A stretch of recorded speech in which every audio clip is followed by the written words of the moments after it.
Hello everybody and welcome to this tutorial. Today I will be talking about some of the prerequisites that you will require if you want to follow this course through. One of the first things that you need to be familiarized with is your working environment. So for myself, I have chosen to use two Linux distros. One will be Fedora 20, which is the operating system that I am using anyway. And also I will install a virtual machine. That virtual machine will be Kali Linux. Basically, it is a Linux distro which contains a great deal of pen testing tools, so it's very useful in that sense. Don't worry about it. I will explain this process in great detail, how you can set the virtual machine up, how you can install it, and so on and so forth. However, should you be using Windows, that is definitely not advisable for this kind of activity. Primarily because since I'm doing this in a environment that I own, it doesn't really matter to me if I'm anonymous or not, but in the real world, all the pen testing that is done in the real world, you're always trying to anonymize yourself. You're trying to be as invisible as possible, as much as possible. You do not want them to figure out where the attack is coming from or anything of a kind. You want to wipe your trail or something of a kind. And Windows is really not good for those sort of things. So there, your anonymity level will be very low, and most of the tools that we're going to be using, they are native to the Linux environment. They were made for Linux. So some of them might not work under Windows. I have not tested them all out, but most of them will. So you can still use Windows if you like, because you're not hiding from anyone. But since I'm recreating the real life scenario here, I do need to actually use proxies, VPNs, and so on and so forth, just to show you how it is done, how you can do it. Also, for all the Mac users out there, if you're using Mac OS X, doesn't really matter which version. Most of the stuff should work like no problems. The procedures are fairly simpler. The command line tools are the same. How you install them differs, but pretty much you will be able to run the same commands as me. So there shouldn't be any problems there. Your anonymity level with Mac OS X should be relatively good, but still on Linux you have the greatest anonymity, and you are rather safe in that sense. Other than that, you will also require working internet connection. And even though all of these attacks that we're going to do today, well, most of them, they work much, much better if you have an extremely fast internet connection. But some of these attacks are actually conducted from public Wi-Fi's, in real life anyway. We'll just pretend I will set up a wireless access point in my house and load it so that it's similar to the public Wi-Fi, which is very slow.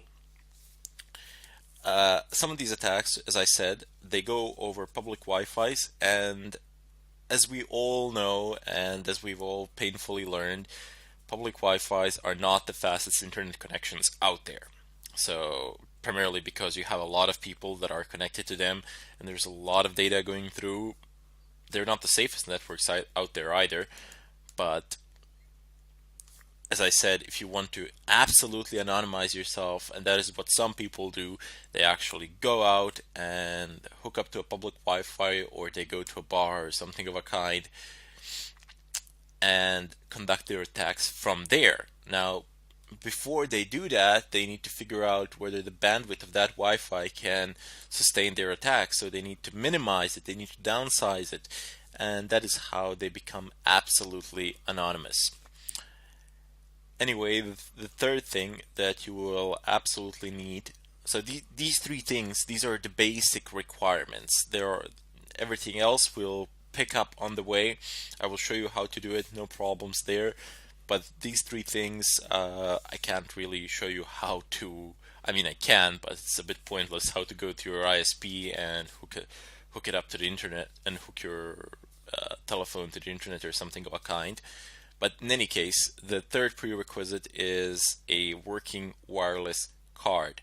And when I say working wireless card, most of the devices have them. Pretty much all laptops from 2005 or from 2008 were standardized with wireless cards.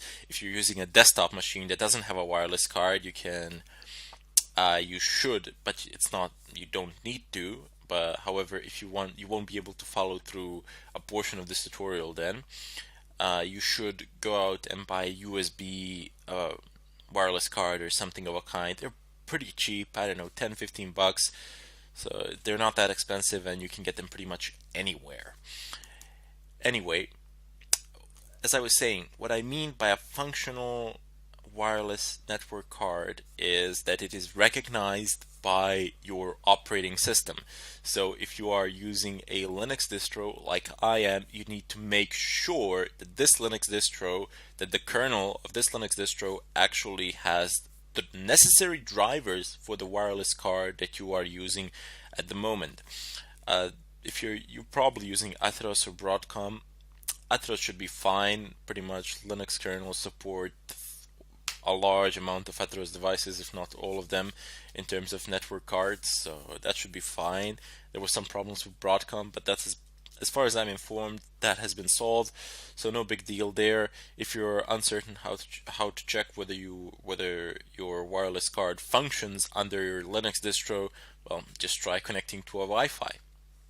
If you can connect to a Wi-Fi access point, if you can connect, obviously it works. If you can't, it doesn't work. But don't just hop to a conclusion that it doesn't work. Maybe it's just turned off or something like that. But do not worry, I will show this in greater detail in the follow-up tutorials where we actually go over the installation process and all of that. Now there are a couple more things which we need to go over before we head over and start the installation. I would just like to go over some basic some basic terminology that you will need in order to be able to follow this course, in order for you to be able to follow the future tutorials.